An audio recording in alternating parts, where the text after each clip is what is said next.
श्री सांडिल्य मुनि वज्रनाभ जी से कहा कि हे वज्रनाभ, मेरी कृपा है तुम्हारे ऊपर और मेरी कृपा से ये समस्त लीला स्थली तुमको स्फूर्ति प्राप्त होंगी। ऐसा कह करके सांडिल्य मुनि प्रस्थान किए और वज्रनाभ जी महाराज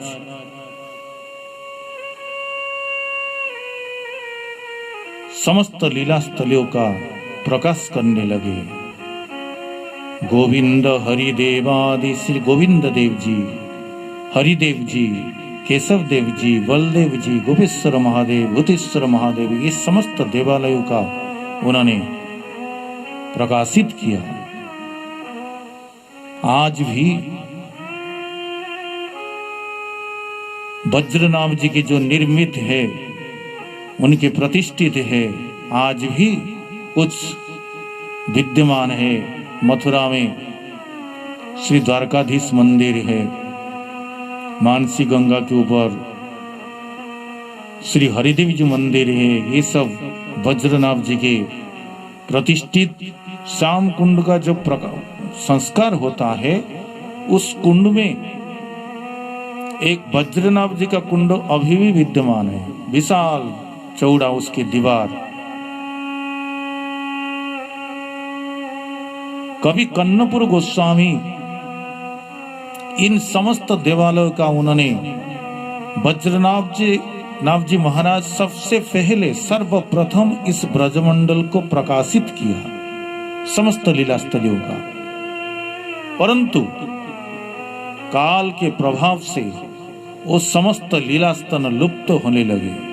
कवि कन्नपुर गोस्वामी चैतन्य चंद्रोदय नाटक में कहा कि कालेन वृंदावन के लिवार्ता लुप्ते तितं ख्यापयितुं विशिष्य कृपामृतेन अविशिषे च देव तत्रैव रूपं च सनातनं च। कवि कन्नपुर गोस्वामी ने कहा, कालेन वृंदावन के लिवार्ता, वृंदावन के लिवार्ता, वृंदावन के जितनी लीला स्थली कालेन काल प्रभावेन, जब काल के प्रभाव से वो समस्त लीला स्थली तीर्थस्थल लुप्त होने लगे, तब श्रीमन महाप्रभु श्री कृष्ण चैतन्य महाप्रभु अपनी कृपामृत से सिंचन करते हुए तत्रम रूपम च सनातनम च, श्रील रूप गोस्वामी, सनातन गोस्वामी आदि गोस्वामी को उन्होंने भेजा इस लुप्त तीर्थ स्थल को, लुप्त लीला स्थल को प्रकाशित करने के लिए। और उसके पश्चात गोस्वामी ने श्री वज्रनाभ जी के पश्चात ये गौड़ीय संप्रदाय के जितने आचार्य षड्गोस्वामी वर्ग ने, इन्होंने इस वृंदावन को प्रकाशित किया।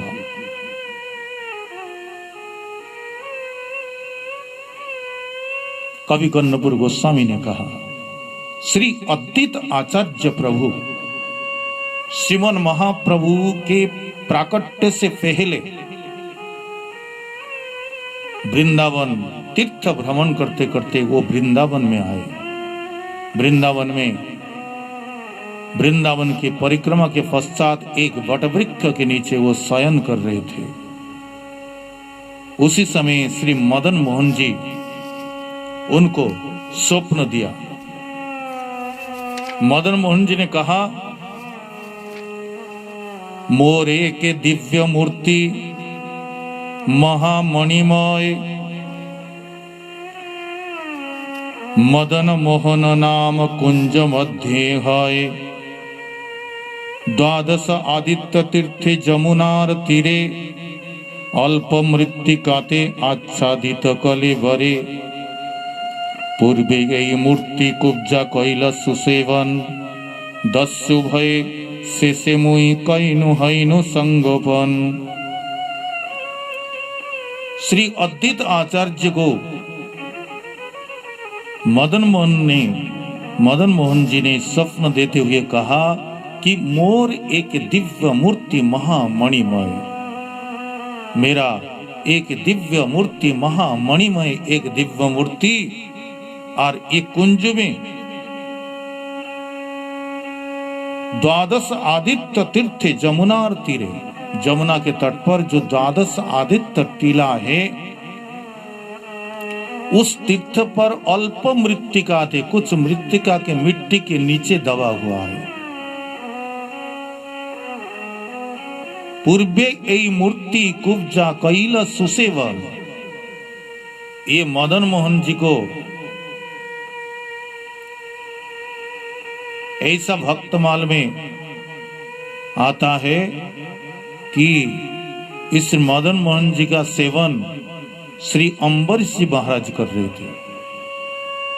अम्बरीश महाराज जी के पश्चात ये दिव्य मूर्ति इंद्रन ले लिया स्वर्ग में।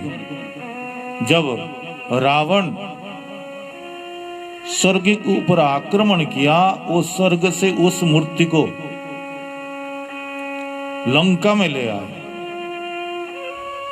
भगवान राम जब लंका के ऊपर विजय प्राप्त किए, वो मदन मोहन मूर्ति को अपने साथ अयोध्या ले आए। भगवान राम के छोटे भ्राता शत्रुघ्न जी को उन्होंने मथुरा का राजा बनाया था। मथुरा में उस समय एक लवणासुर था, लवणासुर का वध किया शत्रुघ्न ने, और लवणासुर के अत्याचार से समस्त मथुरा वासियों को उन्होंने मुक्त किया। इससे भगवान राम प्रसन्न होकर के ये मदन मोहन जी को श्री शत्रुघ्न जी को प्रदान किया। उसके पश्चात ये मूर्ति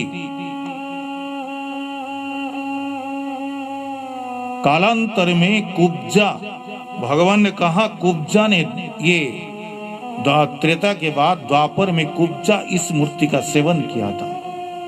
और दस्यु भय शेषे मुई हैनु संगोपन, दस्यु के भय से मैं छिप गया। तब अद्वैत आचार्य जब ये स्वप्न देखा, पास में जो ग्रामवासी ब्रजवासी थे उनको बुलाया, और बुला करके जैसे उन्होंने स्वप्न देखा था उसी स्थान पर गए 12 आदित्य टीला के ऊपर, और वहां के जो झाड़ी थे उसको साफ करके और मदन मोहन जी को उन्होंने प्राप्त किया। और उस बटवृक्ष के नीचे एक पर्ण कुटीर बना करके मदन मोहन जी को स्थापना किया, अभिषेक कराया, और एक वैष्णव ब्राह्मण को उन्होंने सेवा में नियुक्त कर दिया। जब म्लेच्छों ने सुना कि हिंदुओं का भगवान प्रकट हुए हैं, तो म्लेच्छों ने मन में विचार किया कि चलो हम लोग चलते हैं और हिंदुओं के भगवान को तोड़ करके उनके मन में दुख देते हुए आएंगे।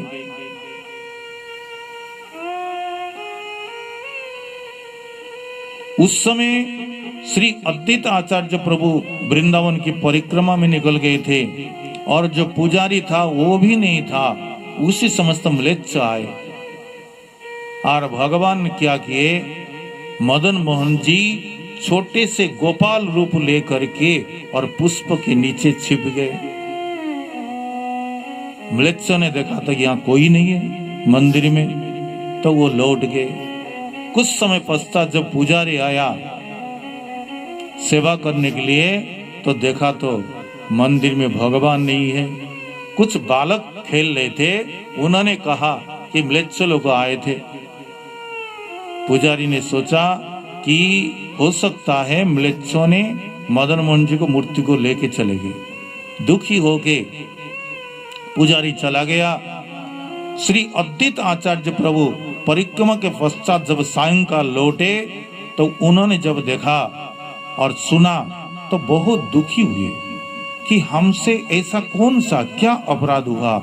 मदन मोहन जी कृपा करते हुए आए और फिर अंतर्ध्यान हो गए। अगर मदन मोहन जी की इच्छा नहीं होती तो म्लेच्छों की क्या सामर्थ्य था, वो भगवान को ले जाते। वो भी दुखी होकर के ना कुछ खाए ना कुछ पिए और उस वटवृक्ष के नीचे शयन करने लगे।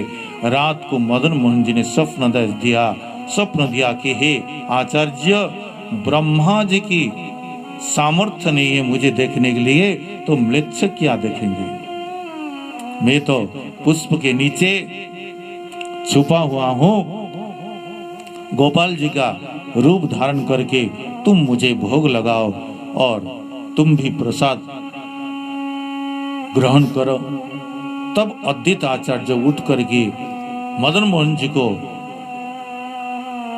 भोग लगाए और स्वयं भी पाए। प्रातःकाल जब जमुना स्नान में जा रहे थे, वो जो वैष्णव पुजारी था, पुजारी के साथ साक्षात्कार हुआ। अद्वैत आचार्य कहने लगे तुम जल्दी से मंदिर में जाओ और आज पूजा मदन गोपाल नाम से देना।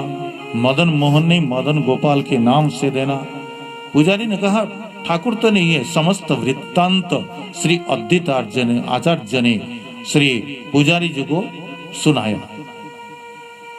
एक दिन श्री मदन जो गोपाल है, वो मदन मोहन जी अद्वैत आचार्य को स्वप्न में उन्होंने कहा कि देखो यहाँ म्लेच्छों का नित्य भय है, इसीलिए प्रातःकाल मथुरा से एक ब्रजवासी माता जी आएगी और उनके हाथ में मुझे दे देना। अद्वैत आचार्य बड़े दुखी हो गए। मदन मोहन जी ने कहा मैं सर्वदा तुम्हारे संग में हूँ मदन गोपाल के रूप से। प्रातःकाल एक ब्रज माई आई मथुरा से। अद्वैत आचार्य मदन मोहन जी को समर्पित करके बड़े दुखी हो गए और वो जो ब्रजमाई ला करके मथुरा में सेवा करने लगी। कालांतर में जब श्री सनातन गोस्वामी पाद वृंदावन में आए, उनका नियम था प्रतिदिन वृंदावन से गोवर्धन जाना पैदल, गोवर्धन की 7 कोस जो परिक्रमा लगाना और परिक्रमा के पश्चात मथुरा में आना, मथुरा में आटा भिक्षा करना और उसके बाद वृंदावन में आकर के जमुना स्नान के पश्चात वनखंडी महादेव का पूजन पश्चात वो जो आटा को एक अंगिया बना करके और भगवान को निवेदन करते हुए उस प्रसाद को स्वीकार करके उसके पश्चात ग्रंथ आदि रचना करना। एक दिन जब वो मथुरा में गए तो वो ब्रजमाई के घर गृह में देखा मदन मोहन जी को। उन्होंने देखा मदन मोहन जी को देख करके उनका चित्त बिल्कुल प्रसन्न हो गया, बहुत खुश हो गए। परंतु उन्होंने देखा कि वो जो ब्रजमाई है सेवा तो बहुत प्रेम से कर रही है, लेकिन परंतु कोई सदाचार नहीं है।